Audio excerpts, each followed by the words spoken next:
Happy Monday, Frank Rock, House of Orange Sports Channel coming at you. Appreciate you guys tuning in with me tonight. Think I'm going to try to make this kind of I say every Monday, but I already know next Monday is not going to be a live show. I already have something planned for next Monday, but wanted to try to work in something that, there's definitely numerous platforms that go live throughout the week. Some it's obviously been doing it a lot longer, numerous ones. So just trying to find something that works. Monday night, I haven't seemed to find much conflicting there. It seems like a pretty good night.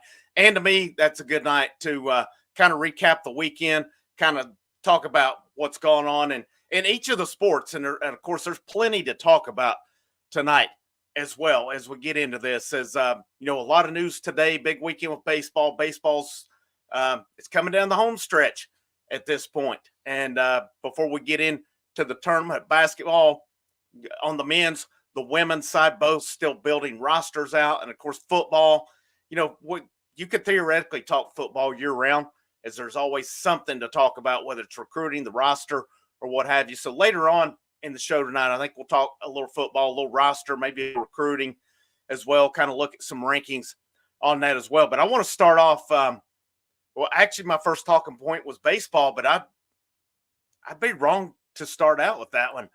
Actually, let me see what we got here just a minute. So in the comments, got Papa J, Big John. Thank you, John. What a game 3. Love it. And Papa J for $10.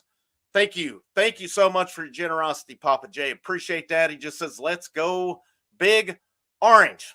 All right. And then GBO Kyle Beach, BaseVols, #1 again. So I'm going to get into that in just a minute. So my first talking point, though, how can I not start with this? Lady Vols softball this weekend wraps up SEC championship, ranked #2 in the nation. So they will go into the SEC tournament as the #1 seed. And then, they'll have a road ahead of them with Texas #1, Tennessee #2, so that hopefully they can make that run to the Women's College World Series as well. But congratulations to them, Coach Weekly, and them for just doing an awesome job with that. They started out, like preseason #2, dropped a little bit earlier on, and then they've been playing good ball here recently for sure. And but congrats to them on what they've done. Moving forward, if I'm not mistaken, some of you guys can correct me on this. I'm thinking, let's see, let me pull up utsports.com. I can answer my own question because I do really more than anything. I keep up with their games to see how they've done, but not their schedule. I'm thinking that they start their tournament this weekend, but I can kind of answer my own question here as well. Let's see. Softball. Let's see what we got here.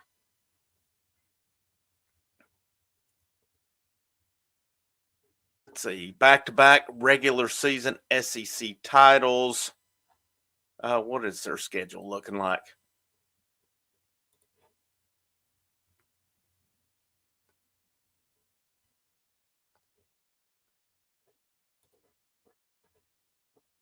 (40-9) overall, 19-5 in con. All right, I'll come back to that. Here we go.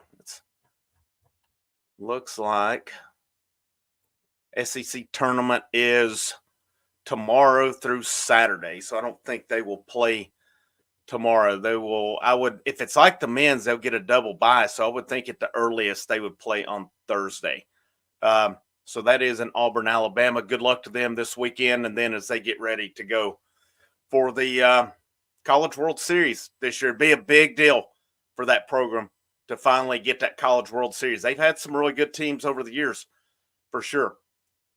Yeah, I thought this was cool too. All the dads that threw out the first pitch. I guess it was the seniors. That was really cool seeing that as well. But let's shift over some baseball today. Good baseball news. Tennessee BaseVols ranked #1 in the country. Pretty much all the publications I've seen have moved them up to #1. Of course, coming into the weekend, they were 2 or 3, depending on where the publication that we looked at. And with Texas A&M losing their series at LSU, and then, of course, Arkansas losing at Kentucky, that gave Tennessee, moved them up to number one in the country as well. And don't have where's the SEC baseball standings? And we'll kind of look at them a little bit as we talk about. So right now for Tennessee, let me kind of share that up. We'll take a look at the standings here. Here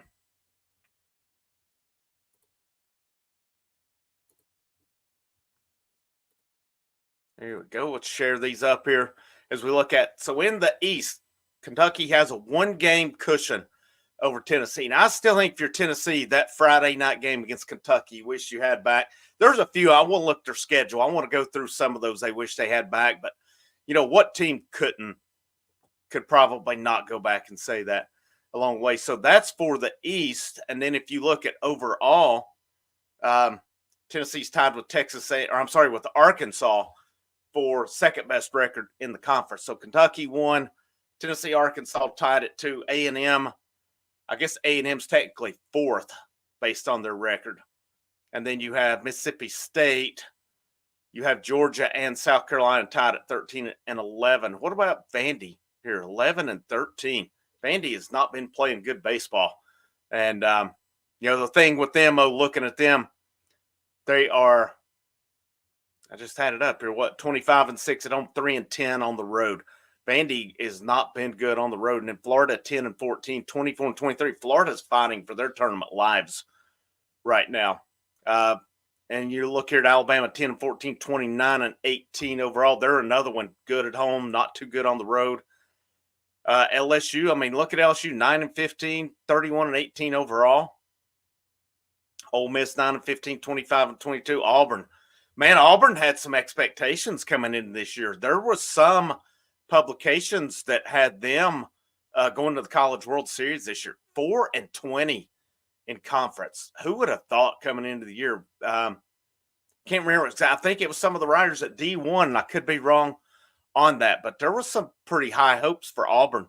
And same with Florida. Florida was preseason top 5.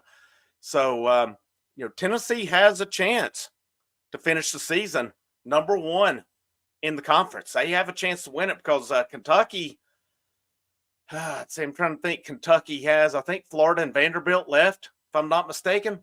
And so we'll see how that goes. But I think Kentucky has Vanderbilt at home. So that may play pretty well for them moving forward. So the road ahead for Tennessee. So tomorrow night, let's before we go, let's kind of revisit the weekend. Tennessee took 2 out of 3 against Florida on the weekend. And, it looked for a couple games like the bats, like things were just not going too well with the bats. And then they kind of come to life on Saturday as got down 3-0. It was a sloppy early game. And then all of a sudden they took over and run-ruled Florida. But, Friday, I like what they're doing with their pitching staff, though. I was curious about it. And they had a good weekend, their pitching staff did overall. And the one thing I was curious about this weekend, would they let Jack Caglione beat them? And they didn't. He was 5 for 9, but he had 5 singles. He had no home runs. He had no RBIs on the weekend. That's a pretty good weekend because that dude's one of the best hitters in all of college baseball. They did pretty good against him. And they gave him his first loss on the year, too, starting. Looking through, let's see, let me look through some of these here.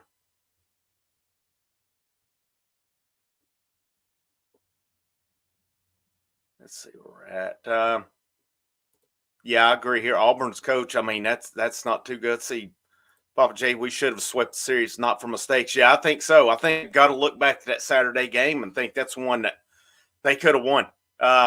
There's a few of those. I'm going to look to schedule here in a minute and go through that. There's a few of those that I feel they could have won. You ended the game with the bases loaded on Friday in game 2, and it was just errors, missed opportunities. Let's see here. I think the toughest series we have. You can't discount that. I don't know that I agree just because that series in Knoxville. I think Vandy this weekend, I just pulled up what Vandy's good at home. They don't lose a lot at home. You know their emotions are going to be high this weekend. Those two teams are going to be fired up to play. I mean, Tennessee has 2 tough series left. Let's make no mistake about it. But South Carolina, man, they're just hit and miss. I feel like they're a team that can hit, but I just think Tennessee's better. I think Tennessee can have their way with them when they come to Knoxville. Um, yeah, talking about the roster, yeah, we can talk about that a little bit as well. When you look at that roster right now, if you go down it, thinking of the batting order, you have Moore, who's going to be going to the MLB draft. You're going to have Blake Burke, uh, MLB draft. You're going to have Billy Amick to the draft. You're going to have, if I'm not mistaken, Tiers will be back. If I'm not mistaken with him, but Dylan Dowling, he and Tiers are both sophomores, but there's something with Dowling. It's like Blade Tidwell a couple years ago, where his age, he will be eligible. So I feel pretty confident he'll go to the draft. Curley will be back, of course. I'm starting to think Hunter Ensley might be playing himself into possibly getting drafted. Now, his batting average, it's 254, if I'm not mistaken, coming out of the weekend. But he's a guy, he's a good defensive center fielder. And I've been hard on him this year. Some of my buddies that I text with know that, can verify that as well. But Ensley, to me, is a solid in the lineup at this point. And there was parts of the year I kind of questioned that. Now at this point in SEC play, he may go 2 for 10 for the weekend or something, but those 2 hits, they end up always being big hits. It's not just a couple of singles. It feels like it's always something. And, how about the game he had on Saturday? I was really happy for him just breaking out the way he did with 7 RBIs. And that was good to see with him. He's coming along at a good time because I think Tennessee has some issues in that lineup. I think there's a couple of spots right now that there's possibly issues at. So I'm curious to see if Ensley is maybe a late draft pick. Of course, you got to think now the MLB draft's only 20 rounds. Most of the time when guys get drafted at this point, they're gone. And you don't see it like with basketball. They may go to the combine and come back. You occasionally see some dudes come back to school. Maybe they don't get what they're looking for, but for the most part, these guys that get drafted, because what you're looking at, I'm still confused on the COVID era, when all this COVID stuff ends with it. Because if you're a guy like Ensley, you're a junior, you are, at this point, I won't pull the roster. I'm going to look at these just to be sure. So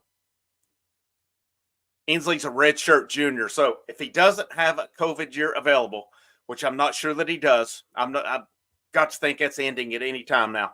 All right, let's say he gets drafted and decides to come back for some reason. The money's not enough for him.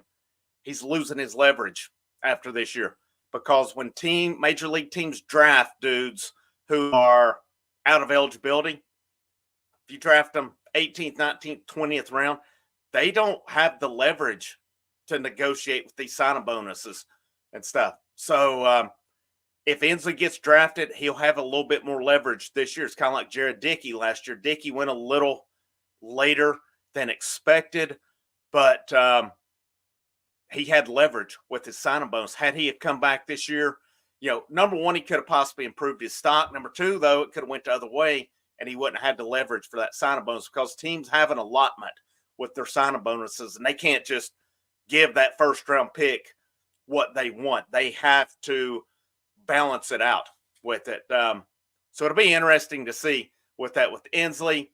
Some of you mentioned the DH. I want to talk about that one in a minute as well. I almost think I want to look here with Cal Stark. I got an interesting opinion with Cal Stark. He's listed as a senior. Not sure. I'm going to assume I really think Cal Stark is playing his way into being drafted. I really do. His hitting is. You got to think where he hit last year. He was under 200. He would occasionally. I laughed. I went to the last 2 games of the year at South Carolina last year, the doubleheader on it. And in game 2, he and Christian Scott both homered. It was like I found a pot of gold at the end of the rainbow or something. But both guys homered in that game. But Stark last year, it was more his defense. They went out and got Cannon Peebles. And then this year, I feel like Tony Vitello gave Cannon Peebles every opportunity there was to earn that job and to run with it. He didn't do it, and he's not been what was expected. On the other hand, Cal Stark, who always knew Cal Stark was the best defensive catcher, but the way his hitting's come along, he's had some big hitting games as well. And man, how many runs has he gotten? Either has he picked guys off, thrown them out, saved runs at the plate with some of his catches. If he's not the best defensive catcher in the country, I would like to see who else is. It makes a big difference when you have a catcher like that who can influence the game. Cannot stress that enough with it. And I feel like Tennessee always does a good job. I think it's Elander who works with catchers. I feel like Tennessee is always pretty solid, and it's looked like for a couple years said, well, Tennessee didn't really have catcher stuff. I know you had Pavoloni, who was a good catcher, drafted by Baltimore. I honestly thought the year Evan Russell transitioned, I thought he did an excellent job catching, and he caught a very good staff. I don't know what more we could have asked out of him that year. People were blaming some of the steals on him. His pop time, I guarantee you, if you put his pop time up, it would have been 2 or less. Guarantee you, it would have been at 2 or less. Cal Stark now, what he's doing, yeah, last year, it was kind of him. I guess it was him and Charlie Taylor, more or less. Neither one of them hit too much, but what Cal Stark is doing defensively, man, with him coming along hitting now this year, he's worked himself into getting drafted this year. I really think so. Don't know what his ceiling is for the pros, but he will definitely be in a minor league system next year, just for nothing else, for his catching ability on it. So now, kind of looking at it as well, and we'll go through some of your comments here, and we'll kind of weed through, see what we got here. You look at pitching too. I want to go back to Papa J's comment here, talking about reloading.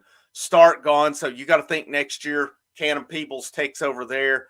And then they had a freshman who they're redshirting, Stone Lawless, who some pretty nice scouting reports on him.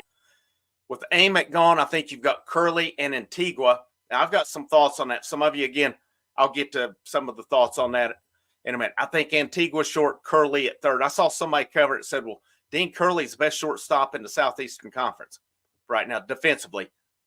He's not the best on his team, and that's not a slight against him. Ariel Antigua is a better defensive shortstop than Curley, but Curley is good.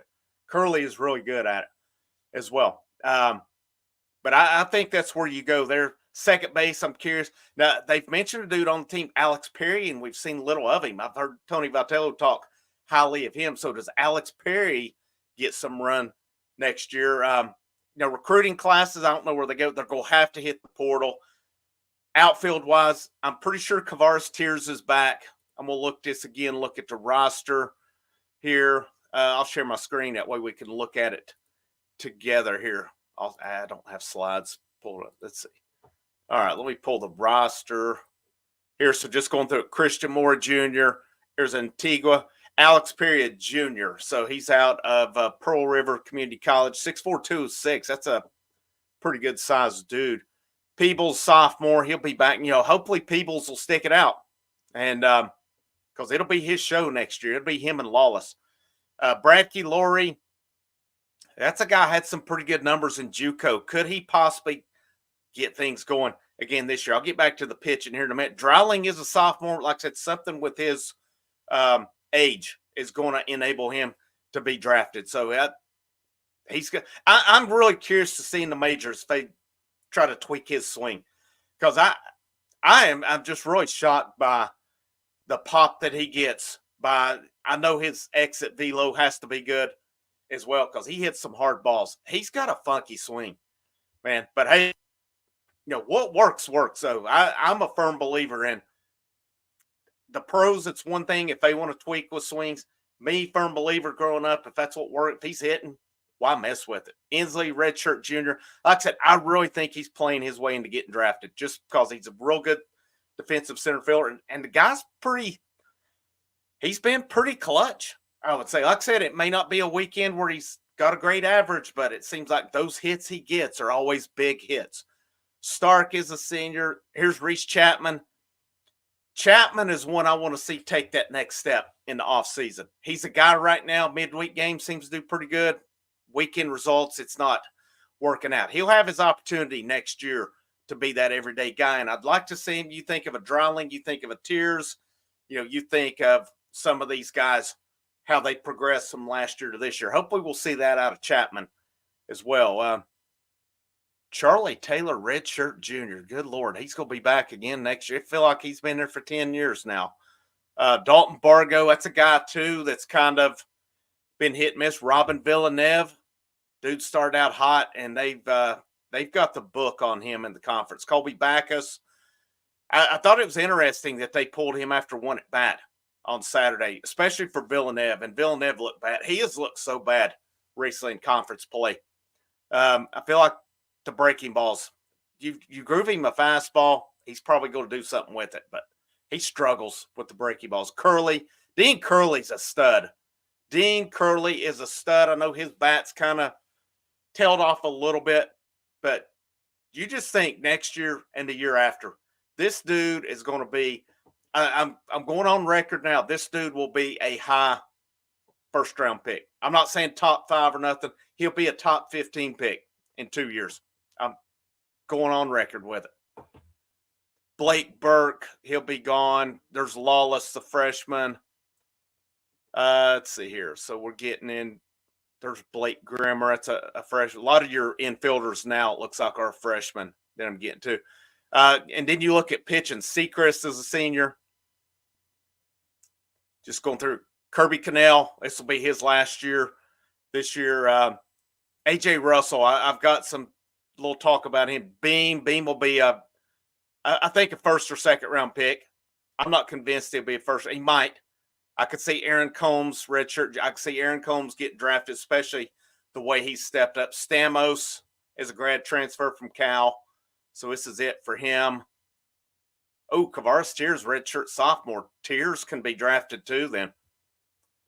I thought he was a true sophomore. So Kavaris Tiers, man, there's another one. I was counting on him back. AJ Causey, a junior. It's possible he could get drafted. I mean, I could see somebody taking a shot on Villeneuve. I don't know the way he's kind of struggled in conference play. I don't see it. Amick gone, Start gone. Hunter Ensley, I believe he will be. Drawling will get drafted. Sneed will be back. That's good. Sophomore. Peebles, sophomore. I hope he sticks it out. So there's kind of a look at what we've got on the roster right now. So there is a lot to replace next year. We'll kind of go through the comments here. Again, got 35 in here right now. Make sure you like this thing, you share it, you subscribe. Up at 1,100 subscribers on this channel right now. Cannot thank you guys enough for all your support, for tuning in, for sticking with this thing as we go as well. Elam here. This team feels like it can win it all, but they have to play cleaner baseball to win. The one thing I agree with that. And one thing I like is they're showing this year they can win those low scoring games. They're not just, now they're blowing teams out more often than not, but I feel like, that possibility is there for them where they can win that thing this year. Let's see. Here we go. This is one I wanted to get to. Who do you want us to designate here? It seems like Chapman, struggling, Bargo, or Colby, or someone. That's a really good question right now, Tim. And thanks for being on. Thanks for the question on it. I'm starting to lean toward. I was texting with one of my buddies on this weekend. I'm starting to think. One theory I have here is that Amick's starting to struggle a little bit at third base. He started, and we kind of knew going into the season that may be a question mark on it. I think he's played pretty good for the most part, and he makes some really good plays, but then he's just, the errors have started to go up here recently. Could you possibly, now here's a couple things to keep in mind here. In fall ball, Tennessee worked Blake Burke, Christian Moore in right field. They worked Dean Curley in right field some too. I don't think you move Burke off of first with the defense he's been playing here.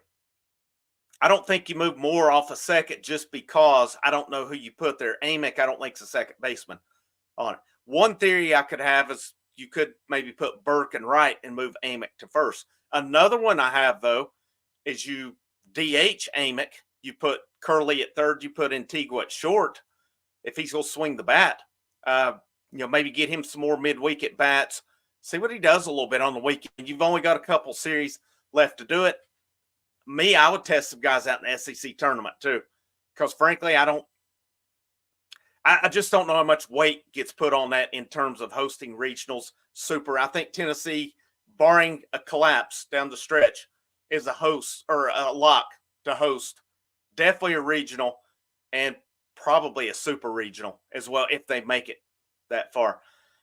I'm kind of conflicted on that next one, though. I'm starting to think I would give Antigua a shot, see what he could do. I've liked what I've seen some. Now I know his batting average is not there, but who else is doing it? Chapman's not doing it in conference. Bargo's not doing it. Villeneuve's not doing it.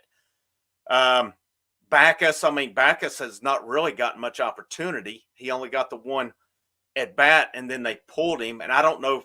Tony said something about with chasing curves, but then he come up and put Villeneuve in. So that didn't make a lot of sense to me. And Tony, he's funny to listen to. I love him as a coach and all. He's funny to hear talk.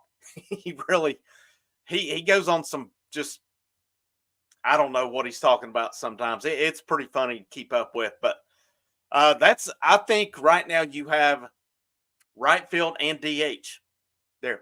Could you possibly go Peebles in there? I don't know. There's some opportunity. Could you move Curley to right, Antigua to short, leave Amick at third, DH Peebles possibly? I'm curious to see where they go this weekend. I know Tony did talk about Villeneuve and Backus getting some at bats tomorrow night against Queens. So, that's not going to be your measuring stick, obviously. I mean, even if they come out and go 4 for 4 with 4 bombs, that's still not, they may turn around this week and strike out every time. But do they give an Alex Perry an opportunity? I'm not sure where all he has worked. I think he can play around the infield, and Tony's talked about wanting to get him opportunities. Gets the team tomorrow night. Now, I know they come up and lost to Lipscomb last week, but one thing about Lipscomb coming in, they have a good offense. So, I mean, if your pitching's not on, or if it's grooving it, which Tennessee does tend to do sometimes, you can run into that. And the shocking thing was they've gone this long without losing a conference game or a non-conference game, on that. It happens around college baseball. That was, I've seen people overreacting. College baseball for you. So there's, on the channel, I have the outlaw character. I guess there's some nights you just have the guru who's just calmed down, taking deep breaths and stuff as well. But Tim, that's a very good question. And I think in a perfect world, Chapman and Bargo, but I don't know. Neither guy's swinging it right now. And one thing concerned me over the weekend too, and this was team-wide 39 strikeouts. That's too high. That goes back to this point. Team can win it all, but they'll have to play cleaner baseball. That's in the field and on the bases and at the plate. Their base running is atrocious at times. I feel like it's always an issue with Vitello's teams. And, I will say this. I don't watch enough. I watch other teams, and I can't sit here and say I notice that, but I don't watch them as closely as I watch Tennessee to know if it's just a thing from the ground up now, because I know it's pretty much home run or nothing taught from the ground up. Now, you get to high school coaches are trying to get it more of a ball, but with just so many things out there that are just, it's just not a fundamentally sound game anymore. It's not like a lot of us probably in here grew up with, where fundamentals were more part of the game with it. Now it's, exit velocity and launch angle. I don't get launch angle. I get exit velocity. That tells you, just me coaching. I can sit and watch a guy and how they're hitting, how hard they're hitting the ball. You're hitting it hard, it's going to fall eventually. If you're just hitting little lollipops and stuff, little bleeders, it's more fool's gold than anything. But launch angle's one. I want launch angle if there's 0 outs or 1 out and there's guys on third base. Launch 1 out. Okay, launch 1 out deep, get to run in. That's fine. If there's no one on or if there's 2 outs, I think launch angle's pointless. And I think it depends on the situation. Exit velo, I do get that one. You want guys, eventually, when you're hitting the ball hard, it will eventually fall for you. It will eventually fall. But, yeah, I don't know. I think Tennessee has the capability to win it all. But, yeah, they've got to play cleaner here. I talked about COVID year. Pretty sure this coming season will be the last. Thank you, John Baxter. Again, thank you, guys. We're up to about 38 right now. Like I said, make sure you like it, you share, you subscribe.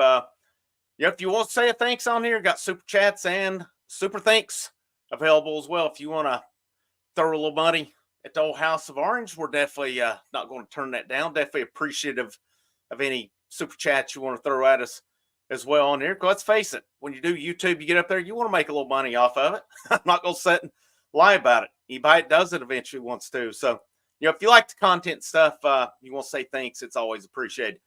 It's another one. 2024 is in the last year for COVID. Thank God. I just don't think college sports are meant for guys almost 25 years old to be playing. It's just not. Let's see. Here's one. Who you think has the toughest schedule left in the SEC? I mean, I haven't looked at everyone. Tennessee and Kentucky for sure both have pretty interesting one. Here's one. Arkansas with Mississippi State and A&M. Yeah, that'll be a tough one for sure. That'll definitely be a couple of them. I'd have to go through the rest. I think Florida. I'm trying to think who Florida. I can't remember. I know they have. I'm thinking Florida has Kentucky in one of them. Oh, that could be wrong, though. Could be wrong. See, some of you mentioned Mississippi State. They seem to have been playing pretty good baseball here. Got one here. Amick is DH. I don't have a problem. I'm really starting to think I like the lineup. And I know Amick come to Tennessee to play the field. But you know what? Where's Amick going to go if he gets put at DH at this point? Is he going to go home? He's not going to do it. He's going to get drafted. He's up. I seen recently he's ranked like the 15th rated prospect. I'm not sure if that's just overall or just college prospect coming out. But Amick has worked his way up. He's had a good year. He's had a really good year. Blake Burke and Christian Moore, I think their stocks up there. I think all these guys are at least top 2 or 3 round picks. And, if you don't go first round, there's no shame in it. You can still get some pretty nice signing bonus money in there. SEC, without a doubt, best baseball conference in America. ACC's decent. Don't get me wrong, but, the proof is in the pudding. The best in the ACC last year went against the best in the SEC, and the SEC won every time. It is what it is. They play again this year. And some of these publications putting these mock tournaments together, they're just dying for Wake Forest to be coming to Knoxville. They're just dying for that to happen. And it would be interesting because the way it goes with Burns, I think he's been Wake Forest's number 2 guy most of the year. If it lined up like that, Tennessee plays the 4 seed in the regional wins, Wake plays the 3 seed and wins, it'll be Burns versus Tennessee. It would not shock me at all if committee does not try to put that together. It's funny how those things work out sometimes, just like with Tennessee and Texas playing this year. There's always those matchups they have. And, we'll see. We'll see what Tennessee could do with him. They would have their work cut out for him, but if he's grooving it to him, they can make him pay as well. Curley at third. I would like to see more of Antigua. I'd like to see Antigua tomorrow, and I would like to see him get a little bit of run on the weekend. I guess we could, but I don't know that they'll do that. But that's some of you guys I think we're on the same page here. Curley to third, Antigua at short. And then you've got that right field. A part of me would say Amick to first, Burke to right. But again, I have a problem moving Burke off first just because he's played such a good first base for the majority of the year. I think he's improved so much at the plate and in the field this year that I think he would do what's best for the team. What's best for the team is him at first base. But, I just wonder at what point, maybe with Peebles getting that bomb recently, and, up at Kentucky, he had a big at bat when they pinch hit him, got a run in. That was a vital run. Maybe his confidence starts coming along. It doesn't matter what Peebles has done up to this point. It's what he does down the stretch on it. If he gets hot down the stretch, if you put Peebles DH, you figure out, maybe Amick can even play right field. I'm not sure on that one. I think he's more of an infielder, but I'm not sure if he works some in the outfield in the fall or not. I think that's a pretty good lineup. With Curley, possibly Antigua, that's definitely your best defensive lineup in the infield. Because Moore's a little shaky at second. He makes good plays, and then he makes some head scratchers as well. I think you really solidify that left side of the field with Antigua and Curley. That's a hell of a left side of the field. Let's see what else we got here. Let's see. South Beach Fall, what's up, everyone? Hey, man, good to have you in here. Let's see what else we got. Who's winning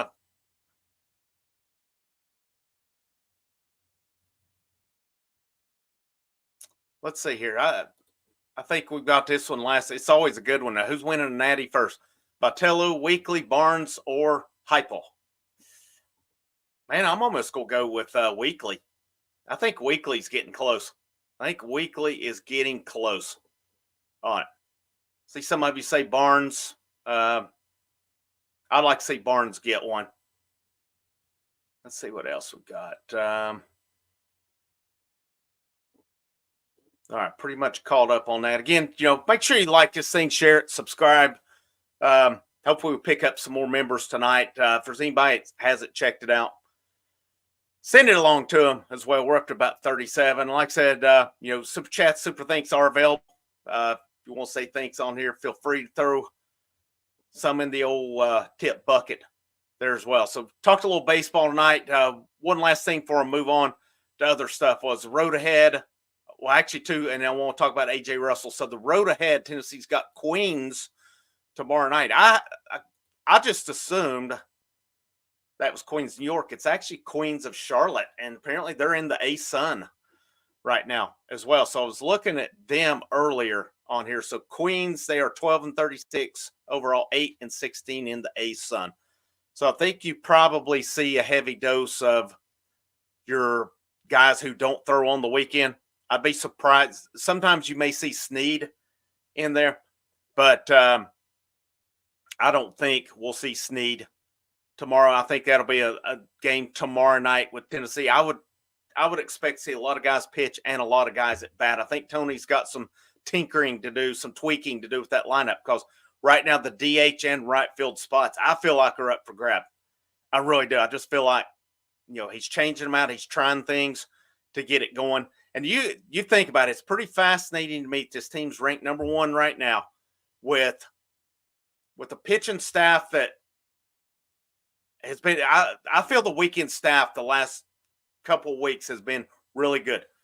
Missouri and Florida, they've been really good. It'll be a test to see what they do against Vanderbilt and South Carolina. I think that'll be better offenses that they face. But they held Caglione. He went 5 for 9, but it was 5 singles this past weekend. No RBIs, no home runs. That's pretty good. I'll give that up all day long. I'll give up singles all day as long as it's not getting you beat on that.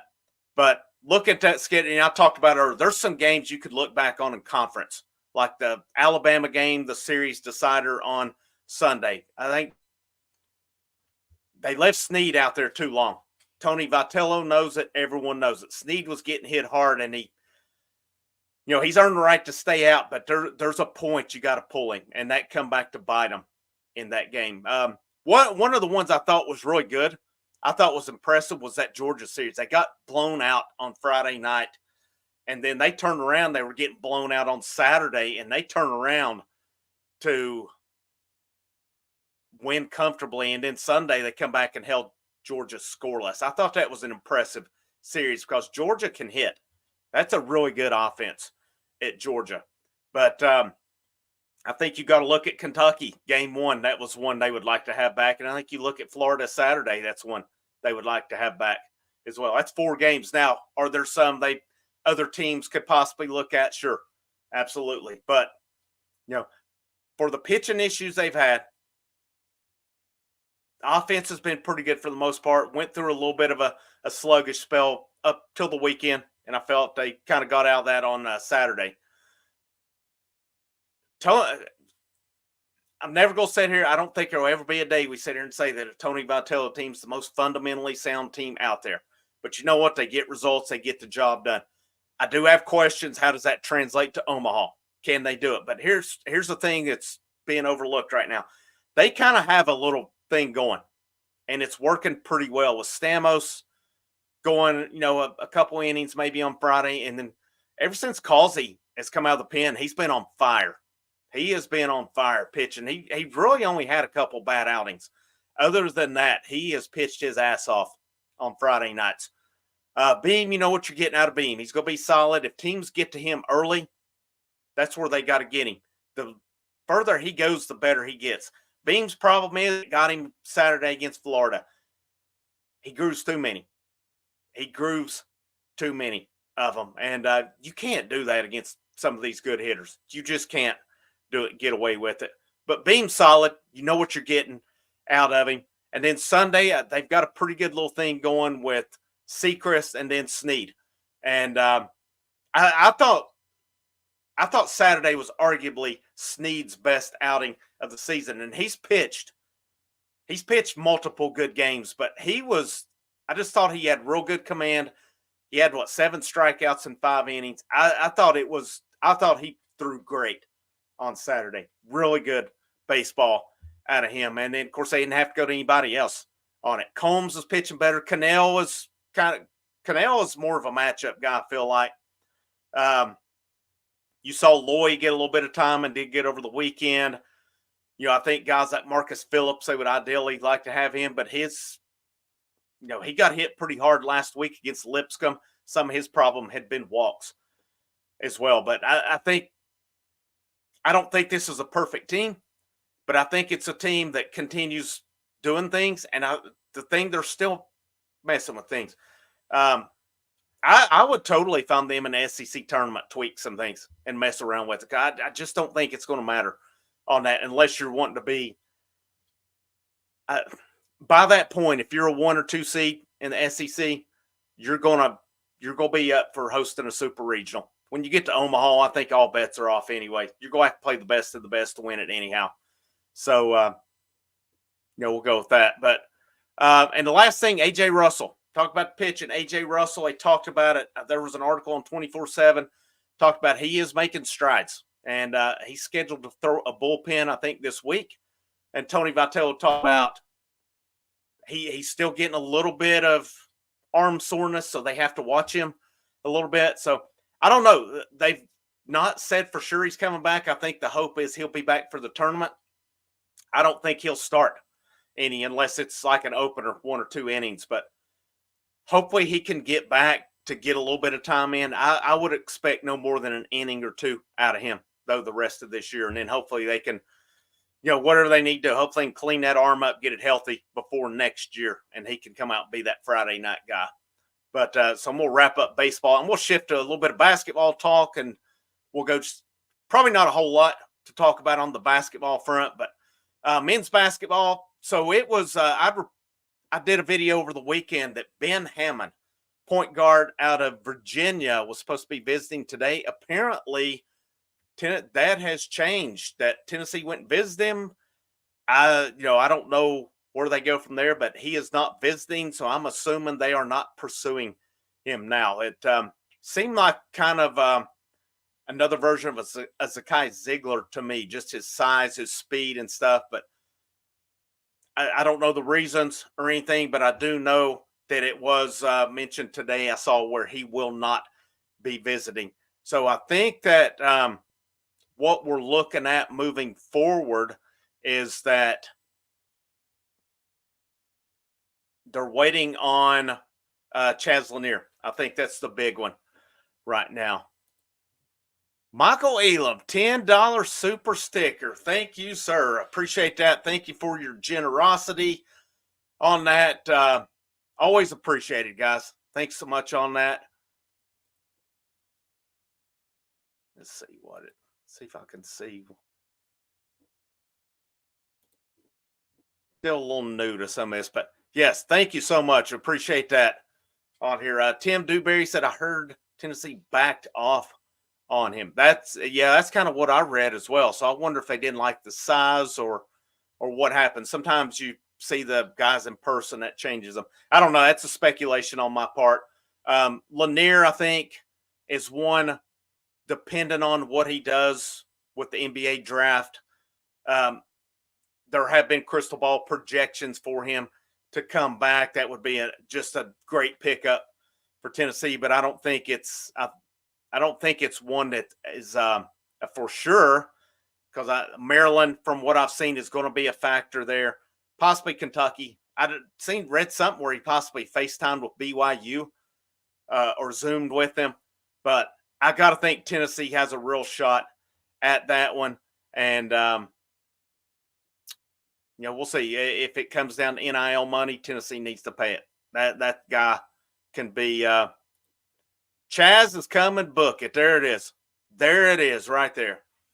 He is coming, but I'm just going to go ahead and put it in there. But I think they have a good shot at it. I agree. I think they have a good shot of getting him. And you look at that roster then. Sakai Ziegler, Chaz Lanier, in no particular order. Dubar, transfer from Hofstra. Milicic, I love the Milicic picked up. Watch his highlights if you've not seen them.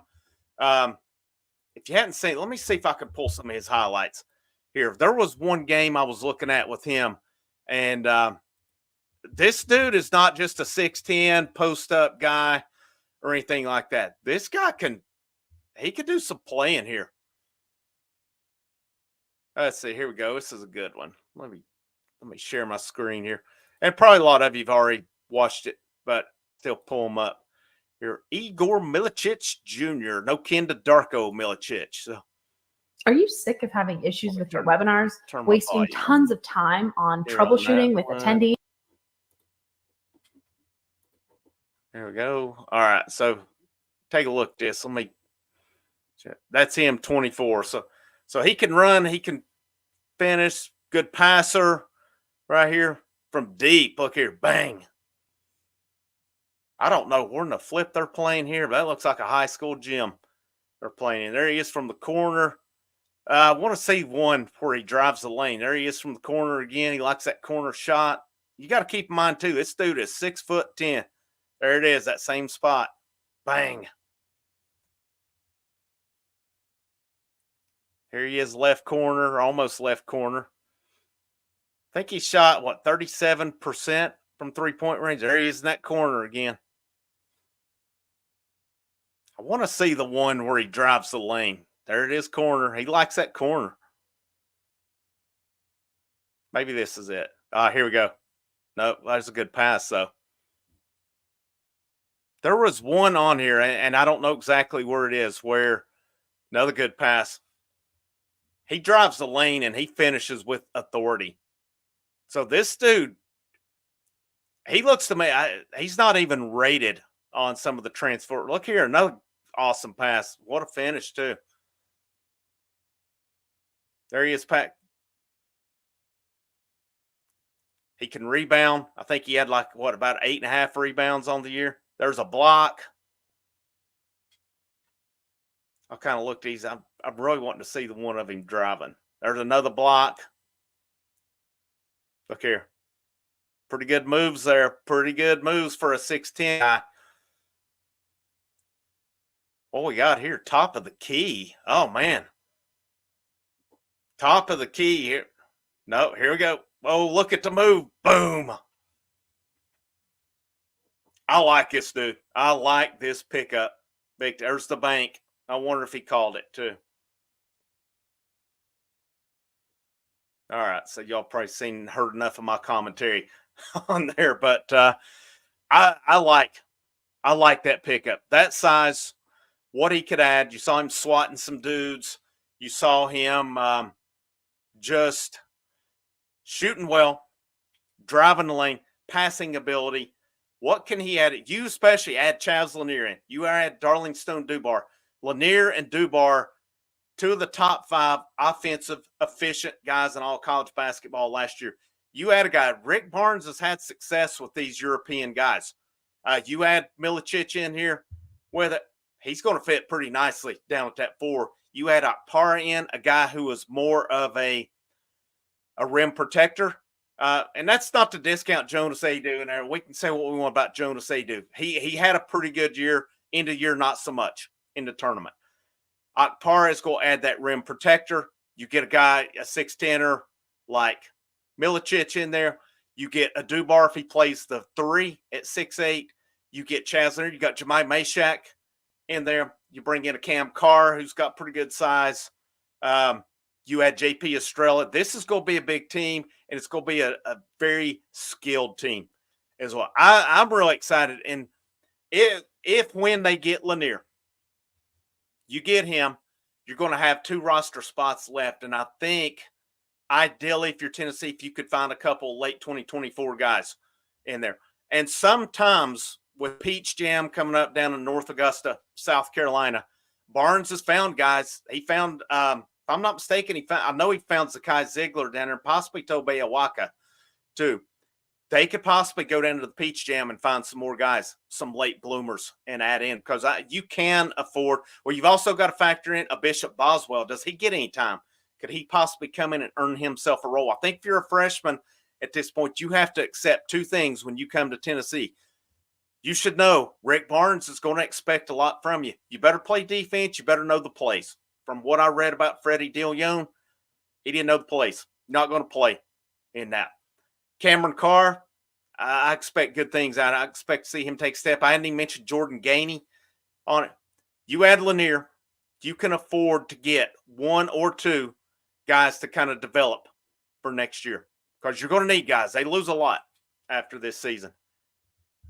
This is going to be a pretty dang good basketball team with the potential, if you add Lanier, to be even better than this year. And I say it because you really had Dalton Connect. That Purdue game, it was mainly the Dalton Connect show. You're going to have Lanier. You're going to have Dubar. You're going to have Milicic. 3 guys who can score, who can shoot. You're going to have Ziegler, who can do his thing. Akpara is going to be more of a rim protector, more of a high percentage guy who they can get the lobs with. You bring in, I'd like to see more of JP Estrella's game because I think with him, from what I understand, his game coming in, he can step out and shoot. What does he do? Jordan Gainey, I got to think another year he's better. Cam Carr. It's an exciting time, especially, again, a lot of this is going to depend on what happens with Chaz Lanier. If they complete this one like people expect, this is going to be a hell of a basketball team next year. A hell of a basketball team. I've seen some of you guys here, Tim and Kyle both said, and I think it really come down, Lanier's a better fit for Tennessee than Cade Tyson. I think you may be right. And I think it come down to it was going to be one of those guys. And from what Milicic, I know Cade Tyson may be a better shooter, but Milicic averaged over 8 rebounds per game. And that passing ability, that passing ability was pretty nice. And a lot of that, apparently his dad, Milicic, his dad is a pro coach overseas somewhere. So he's fundamentally sound in all aspects of the game, especially at that size at 6'10". He can run the court, he can shoot, he can drive, he can pass, he can swat guys. I think that's going to be a very underrated pickup for them. I really do. Bishop Boswell is the combo guard out of North Carolina. Good size. I hope he's a guy that comes in and can carve out a niche for himself, maybe 10 minutes a game or something, gives Zakai a little bit of a breather there. But I think you'll see probably, I don't know, maybe Gainey. Gainey worked a little point later in the season. But if Boswell can carve out a little bit of a niche, learn and grow, be patient, he'll have a nice role, I think, next year on it. Let's see. Yeah, Akpara, I think Akpara definitely I don't think he'll be. But his funny thing with him, I think he averaged like around 6 and 6 when they got to the NIT tournament. I think he's averaging like 13 points a game. Rebounds may have been close, maybe been a little bit up. So the thing that's impressed me about Rick Barnes, they say you can't teach an old dog new tricks. He's evolving. He's a guy, I think when the portal first happened, he struggled a little bit with it. This dude's starting to nail the portal, guys. He is starting to nail the portal. And what I like too, I think he's seen the way he's constructed past rosters and how he's constructing them going forward with it. Get guys who can shoot, guys who can, of course, defense, it's a non-negotiable with him. And, that defense this year, you add a little bit of offense to it. The year before, I would say this past season's team won some games that the team the year before would not have won because of that Dalton Connect, because of him, but because of a better offense. You get next year, you're going to have more options in there, especially if you add Lanier. That cannot stress how huge of a pickup that could be for them. If you add Lanier in, that's a game changer. That is a game changer with it. And this is a team, they're going to play defense because it's a Rick Barnes team. They're going to be able to protect the rim better. I really feel like they will. They're going to be better shooting. They got, you never know what happens when you get to a tournament, but if this team can gel, they can be unsettled, they can do those things, they are going to be a really good team next year. And, they could give Arkansas all the hype they want. They can give whomever all the hype. Tennessee's going to be something to contend with next year. Shift gears a little bit more here. I guess to conclude that, the last thing, we're waiting on Lanier, which may take some time with the NBA stuff, with the draft not being until June and what he decides. Hopefully sooner rather than later, he'll announce he's coming back to college and Tennessee can wrap that one up. And then I definitely think it's developmental guys, because you're just not going to get guys in the portal. Guys go in the portal to go places to play more minutes. You're not going to get a couple guys in the portal just to come in and be a developmental at this point. So I think it comes down to trying to get a couple guys you see potential in the high school ranks. And you know what? If they transfer out, I guess it's kind of the same each year. You're going to have them. It's just part of basketball at this point. So, let's shift gears to the Lady Vols just a little bit. Lady Vols, I think they've had a mixed bag the last couple of days, honestly. They got the commitment from Samara Spencer yesterday from Arkansas. Now, that's a good pick. She scores. Now, her shooting's a little interesting to look at. 33.6 field goals last year and under 33 points. She had been a better shooter prior to that, but she is a good free throw shooter. But each of her 3 years at Arkansas, she was ranging anywhere from about the 12 to 14 point range. She was in 2022 the SEC Freshman of the Year. This is a good pickup for the Lady Vols and Kim Caldwell. They've had 3 good pickups with Spencer, with Latham, and Spearman. All 3. They got a couple players for the low post. They got a guard in Spencer. But there was the mixed bag was Leilani Kapanis committed to Vanderbilt last night, which was they had been predicted, and I did some videos on that last week talking about they were the favorite to land her. I don't know if she ever visited Knoxville or not. There's not been a lot of news on that other than some of the outlets, the I Talk Hoops, the Women's Report that follow a couple of those reported on Kapanis. So I'm not sure she visited or not on that. And then to that, one of them that I had seen them involved with, not sure she visited, was Latua King. I hope I pronounced that name right, from Pitt. She was a 6 foot forward last year, averaged a double-double. She committed to Notre Dame today. So, that was another one of their supposed targets that off the board. But Tennessee still has those roster spots going on right now. Let me go back. I forgot about Mesha. I did not mention him enough. I expect him to have bigger things next year as well, for sure.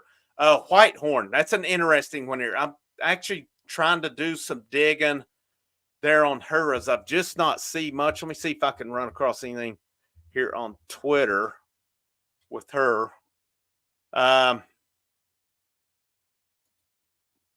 The latest with her, World Exposure Report women's basketball. They're pretty cool. They've got some good stuff. They still got her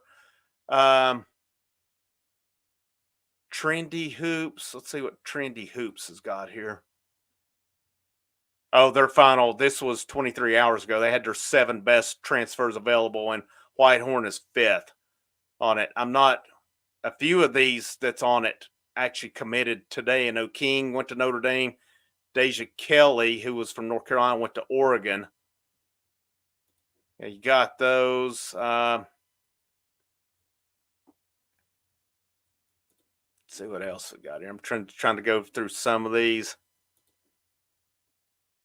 I see some people wonder if Whitehorn might have, because they were, one of the sites had put Oregon with the eyeballs today, and some guess possibly Whitehorn. So I'm not sure if she's visited Oregon or not. I know she visited Florida State for sure.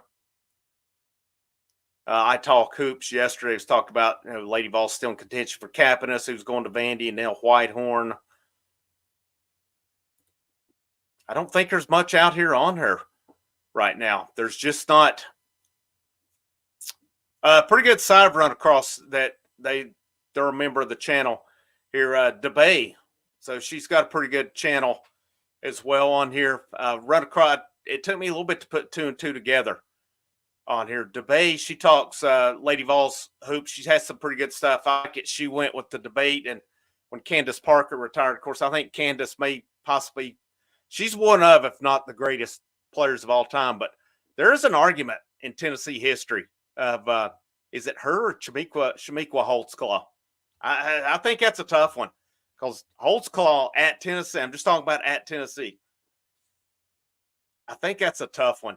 I think that is a really tough one between them. I thought it was interesting. I like that she went with that debate on it.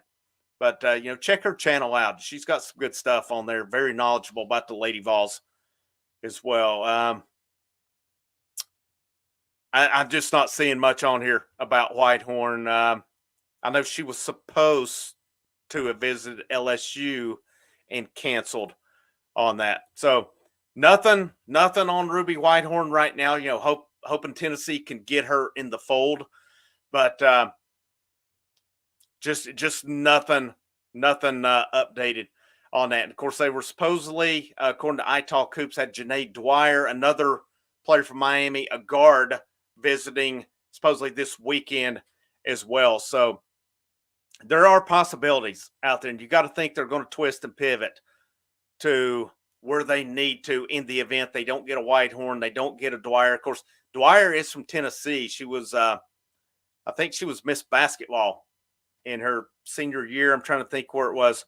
She had transferred from Hamilton Heights, if I'm not mistaken, to another school. And I'd have to pull that up. She definitely from Tennessee, was Miss Basketball that year, committed to Miami and played down there for, I think, 3 years it was on it. So we'll see where they go with that. What they've done so far is good. You pair that with who's coming back with Spear. I've seen some of the workouts with Hollingshed. I've seen her dunking a little bit. Pretty impressive. So definitely some athletes. I think with Hollingshed and Spearman, that's 2 very tall ladies. They may be able to do a number on the post. Latham will add that. Again, you pair it with who's coming back. I think Kim Caldwell and staff's going to surprise some people next year. Maybe I'm being a homer on that, but I think her style will translate. It'll be a little different. It's going to push teams. And I've kind of made the comparison. I'm not saying she'll be Bruce Pearl by any means. So just hear me out when I say this on her. I think how she's coming is she's very visible. She's out. She's doing all kinds of interviews. Stuff. She's, of course, she's on the Big Orange Caravan, but she's just so visible at the Orange and White game, the Lady Vols games, at the men's games. I've seen she popped up on, I think it was one of the confidentials on maybe VolQuest today. She's just been on numerous things. She's getting out there. She's really promoting the program, and she plays a style that is a little different from others. It's an upbeat, a fast-paced style. I think it'll come in surprise some people. Again, I'm not saying she's going to come out of the gate and get Tennessee to a number 2 seed and all that, but it is going to be a different style, and I think there is a comparison to be made with how Bruce Pearl come in and transform that program. Again, a lot of unknown with Kim Caldwell. Let's make no mistake about it. But here's what we do know. Everywhere she's been, she has won. It's a good hire. You can say what, regardless of where she come from, she knows the Lady Vols program, and maybe they made the right call going outside the family a little bit too. We'll see on that. It doesn't always have to stay in the family, but any information I get, I'll definitely keep that updated here as well. See, we're about an hour and 6 minutes. Got 60 of you in here. It's a good number. It's a good number in here. Make sure you like, share it, subscribe. And, always it's available there if you like it as well. Always accepting those super thanks, super chats as well if you're feeling generous and we'll throw a little bit in the old tip bucket there. But last thing we'll wrap up with a little bit of football talk. Funny thing on here is this channel, I've not gotten into a lot of football. Just kind of picked it up at the bowl game, really. But I think Tennessee, post-spring, I've honestly not even kept up with recruiting that much this year. I know there are some targets. They got the commitment recently, but we'll see. I think with Tennessee staff, they're always going to, the big news, I think, for them, they seem to be in pretty good shape with the number one player out of 2026, Faison Brandon out of, I think it's Greensboro, quarterback. So hopefully they can continue that quarterback mill going. Now, how's that going to work with George McIntyre coming in? You've already got Nico next year, Jake Merklinger, who's a guy I don't think you sleep on. You've got George McIntyre, and then how would a Faison Brandon view that? I think that will be interesting to see on that. And then there's what the other highly ranked quarterback in Tennessee. I've not heard much about him. 26 Curtis, I think is his name. But I think Tennessee's main thing, I want to look at their recruiting class right now. I want to pull that up and look at it. Commitments right now for 2025. 15th overall according to 24/7. You got McIntyre, you got Ethan Utley, you got Jack Van, Dorselaire, tight end out of Texas, Rodarius Jackson, wide receiver out of Memphis, Dodson, wide receiver out of Colliersville, Sidney Walton, that was the most recent one, the safety of Alabama, Tyler Redmond, cornerback out of Georgia, Justin Baker, running back out of Buford, Dylan Lewis, cornerback out of Georgia as well. So, if you're a stargazer, they have 1 5, 2 4s, and 6 3s in the boat right now. Do I think that's going to get it done in the grand scheme? No, I don't. I'm not going to sit here and lie about it. But again, let's let that thing finish out as well. Then I'm going to go back to the Lady Vols. I think this one's hard to beat with 3 natties for Shamiqua. I think Candace had 2, but Shamiqua was, that's a tough one. That's a tough debate to have, but I almost have to go Holtzclaw too. I really do. But, I don't know. There's a couple ways you go. That's a hard one to go again. I totally agree on that one. But back to Tennessee football recruiting, I think, after they're going to have to hit the offensive line hard. You've got your quarterback. I think they should be pretty good at receiver. My expectation is going to be at running back that Dylan Sampson's going to go pro. If he has the year like we expect, if he has a Jalen Wright type year, the new running back coach, his name escapes me off the top of my head. I should know that one. But I'm curious to see how his running back rotations work. Is he going to give more of his main guy the carries? Is he going to split them up more like Jerry Mack did? But I think Dylan Sampson's your running back 1. Cam Selden, hopefully he's healthy. I think that's your running back 2. I don't think it's any doubt about that. There was an article last week about how they're excited about Peyton Lewis. He didn't go through the spring, but they're excited about him. Then, of course, you have Kalitha Keith and you have Deshaun Bishop. I think they got a pretty good backfield going there. So their backs look good. I think their tight end spot is strong with Stays. They like Atkinson, the tight end for Bama. You still have Ethan Davis. I think that wide receiver unit's going to be much better this year. I think that offensive line, barring that they don't get any injuries, they're going to have to stay healthy. It should be a good offensive line. I expect this offense to look more like the Hendon Hooker type offense. And I'm not saying Nico's going to be Hendon Hooker.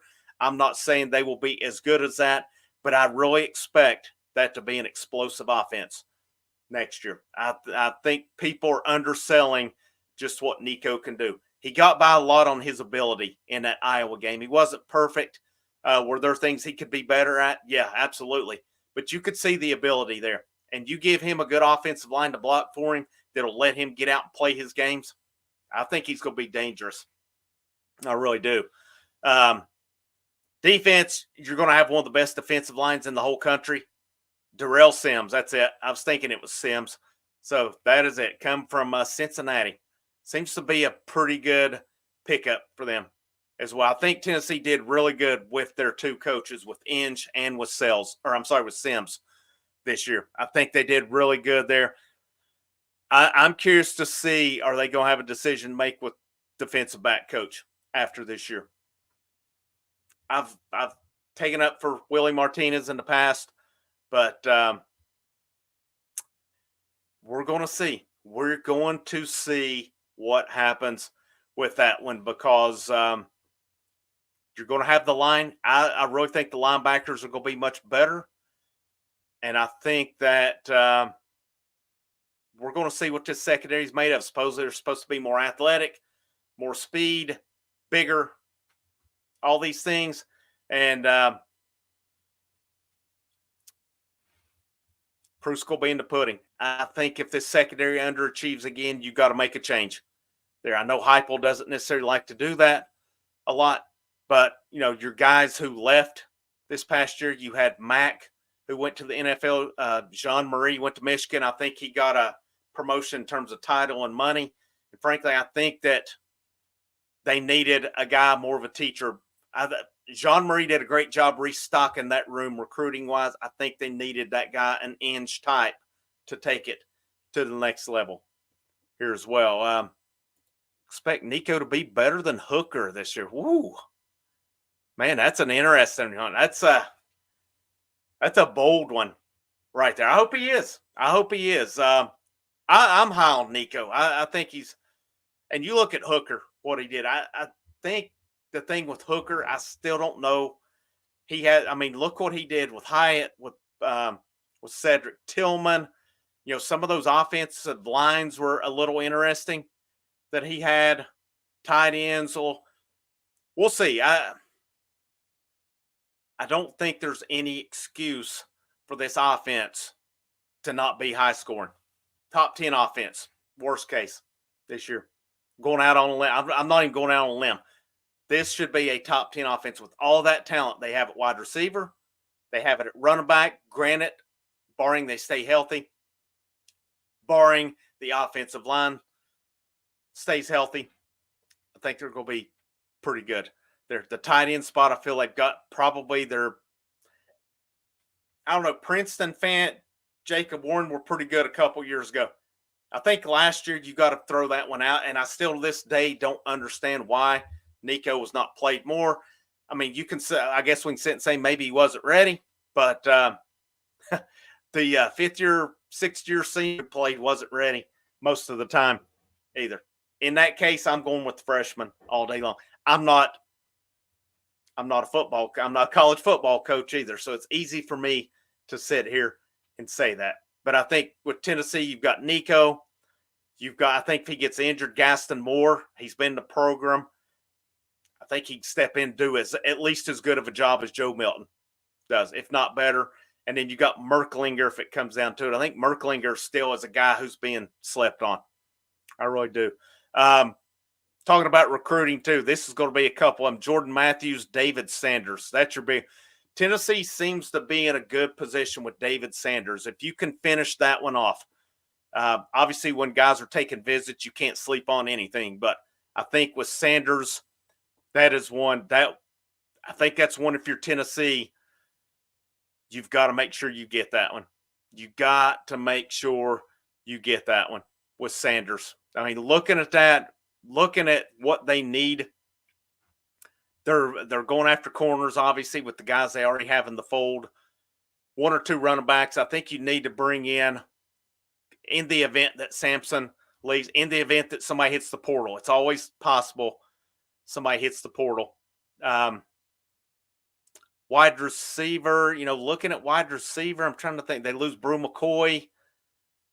Off the top of my head, I'm trying to let me pull the roster up from just because I know Brazel has time left. Of course, your freshmen have it left as well. Let me pull and we'll see what 24/7. They may not even have an updated roster on here right now. You look at, they're so I can still go by Nimrod. I mean, Nate Spillman, Dante Thornton. Dante Thornton may be a senior this year, though. I'm thinking he'll be a senior, so he's probably gone. And Brew McCoy. So beyond that, I mean, you add in Brazel, you add in the freshman that you added in. I think Tennessee's still good at wide receiver, but you're always wanting to take wide receivers. You look at offensive line. I think you got to add 4 to 5 guys there, but you also got to factor in the portal because you look at them getting Hurd. I think Hurd was a big time pickup for them. Their tight ends should be good.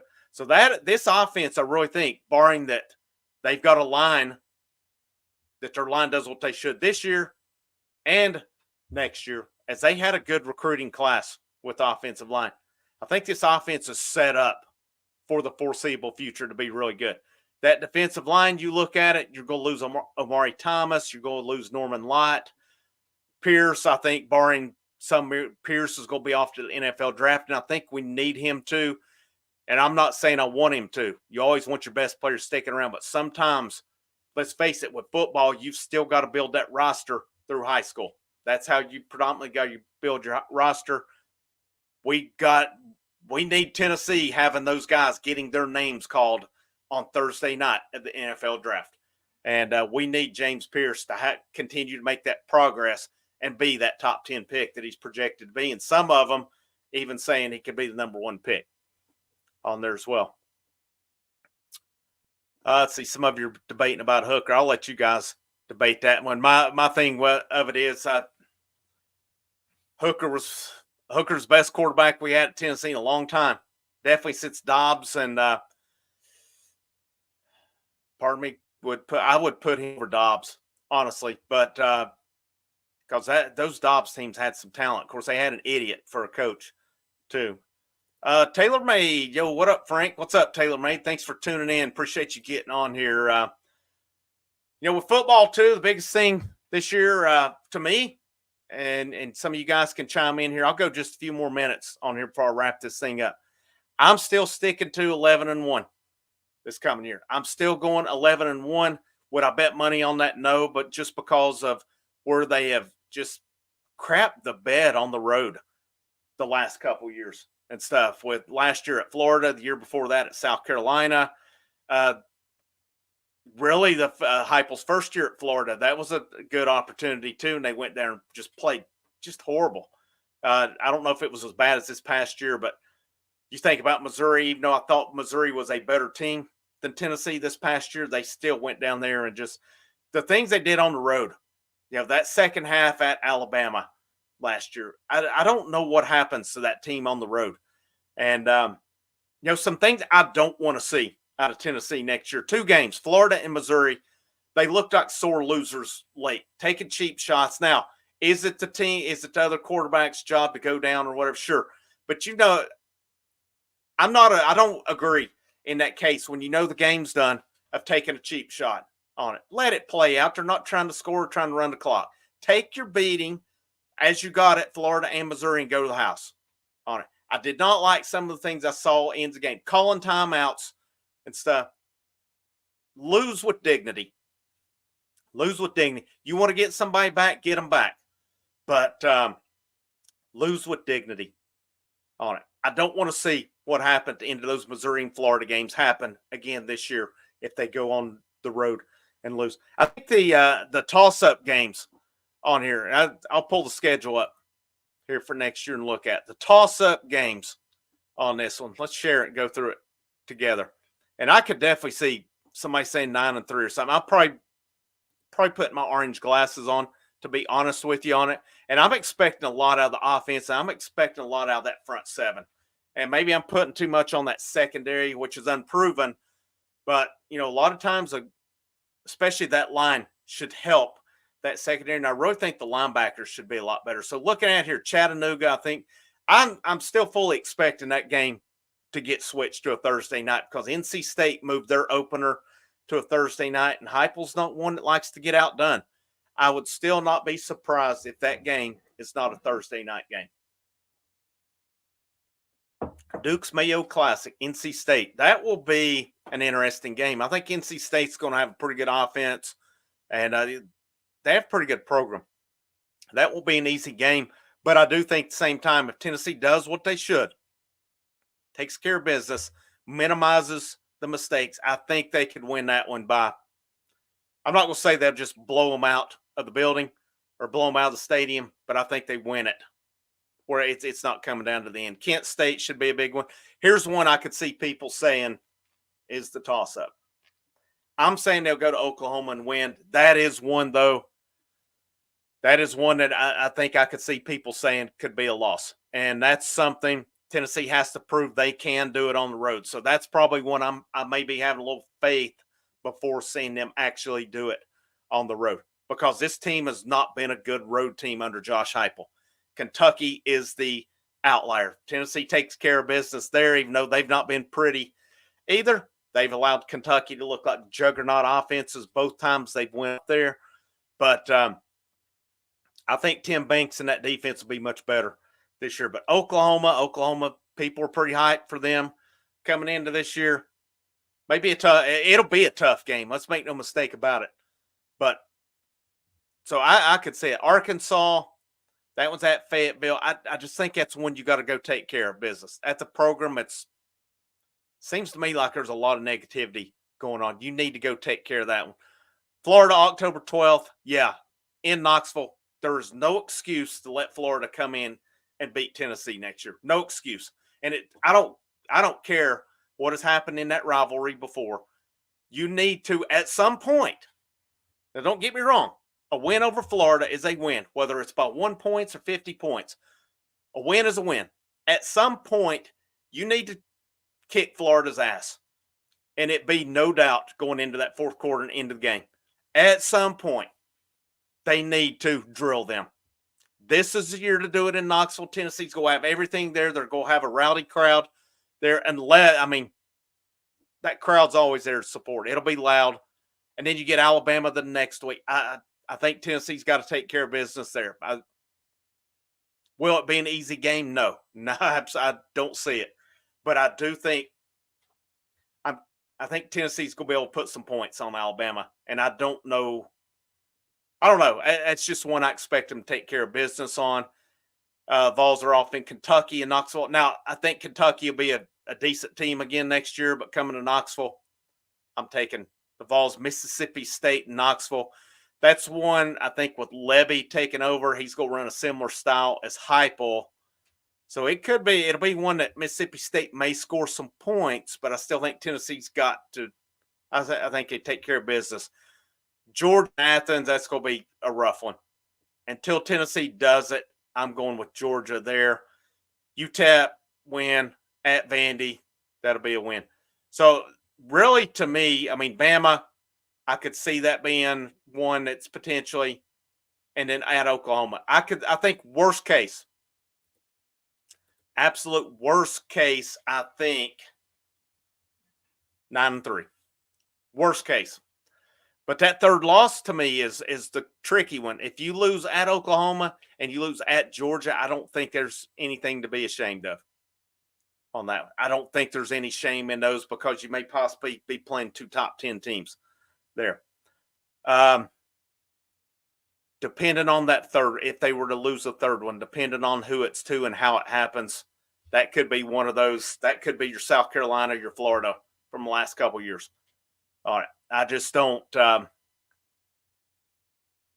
don't know. I have a hard time thinking Alabama should come in and beat Tennessee next year. Alabama's going to have talent, but they have holes. Florida, there's absolutely no reason Florida should come in and even be in that game.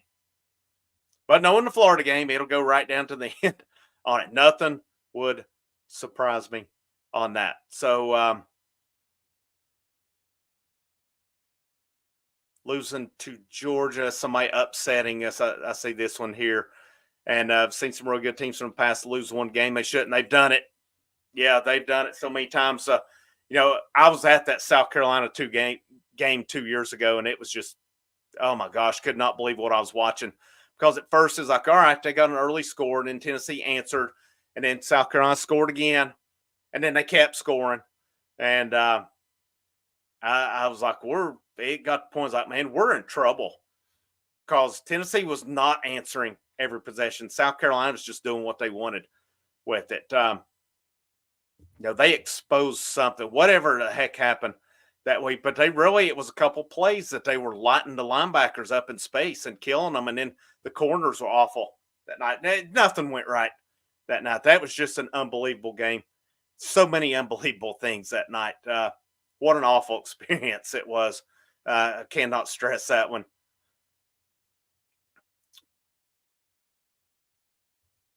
Let's say Dante Thornton is the same. Yeah, that'll be his last. I think right here with Willie Martinez, it's crap or get off the pot time for Willie Martinez. I really think it is there. But Tennessee's going to have back to recruiting. They're going to have to add some guys. You always want to add defensive linemen, and then I have seen some stuff about some linebackers visiting. I'm curious to see how they do with William Inge, what he can bring. He just comes off to me like a guy that's kind of cool, calm, and could really form those relationships. He put guys in the pros at Washington. That's something. When's the last time we've heard a Tennessee linebacker's name mentioned? I'm trying to think. I don't think any of them this year was mentioned in the draft because Beasley signed free agent. It's been a minute. Maybe under Pruitt, possibly, but I can't think back that far. Tennessee at each position needs to start getting some guys in the pros because there's still, I think, that recruiting. I think a question with this Tennessee staff is still recruiting. They've recruited good, but I don't think they've been elite. And I don't know what's missing with it as well. Maybe it's something with NIL. I'm not sure where it is, but I feel if you kind of combine transfer portal with what they've added, they've been good. But I felt last year that staff had a lot of misses. I felt there was a lot of misses, even though it was a good recruiting class that they finished with. I want to see this class take the next step. That's why I look at, and again, it's early in the cycle. Guys' rankings will change. There'll be guys decommit. There'll be, guys possibly turned away as well. So, that class is going to change a whole lot. But when you look at, a 5, a couple 4s, and a bunch of 3s, that's my hope is they're just good evaluators and those rankings change, or they're just kind of underrated guys. And I think the telltale a lot of times is offer sheets, seeing guys who've been offered and who it's by, who's chasing them, who they're beating out for guys. But I still think there needs to be another notch, another level with this recruiting, with this staff. And if they get to that, that's when this program will really start to roll. What I'm liking with this program, though, is it's probably – Heupel has good depth. They've built good depth in 3 years, and going into the 4th year. So this program is on the up. It's just continuing to build around, continuing to develop, and go from there. But I'm an hour and a half in. It's 9 o'clock. I'm going to wrap this thing up. I appreciate you guys staying with me tonight. Thank you for you guys that gave the super chats. I always appreciate that generosity here as well. Make sure you stay tuned. I'm not sure where I'm going content-wise. A lot of it I'm driving by what we got. Now, Tennessee plays Queens tomorrow night. Queens is out of Charlotte. I will have a post-game recap after the game. And then if there's any Lady Vols or men's basketball news. And I'm going to try to start working more football in. It's just trying to cover 3. Y'all don't care about that. It's not important. Trying to fit a lot in with one guy doing it. But y'all try to keep you as updated as possible. And once this basketball roster stuff dies down, that's when we'll transition more to football. But this weekend, too, I am Vanderbilt Friday, Saturday, Sunday. I'm going to try to go live all 3 nights with it moving forward, getting ready for SEC tournament, NCAA tournament. I'm not going to go live tomorrow night, and I probably won't go live next week on the midweek either. But Vanderbilt this weekend, South Carolina next weekend, SEC tournament if the times work out, and then regional, super regionals. Plan on going live the rest of the year, so hopefully we can build a good baseball following on that as well. Got Herb on here, first time finding you. Thanks. Thank you for tuning in. Glad you found me on here. And, hopefully we'll continue to branch out and get guys in here as well. Thank you guys for making this possible by tuning in. My name's Frank Rock. This is the House of Orange Sports Channel. You always know it. Last but certainly not least, go Vols.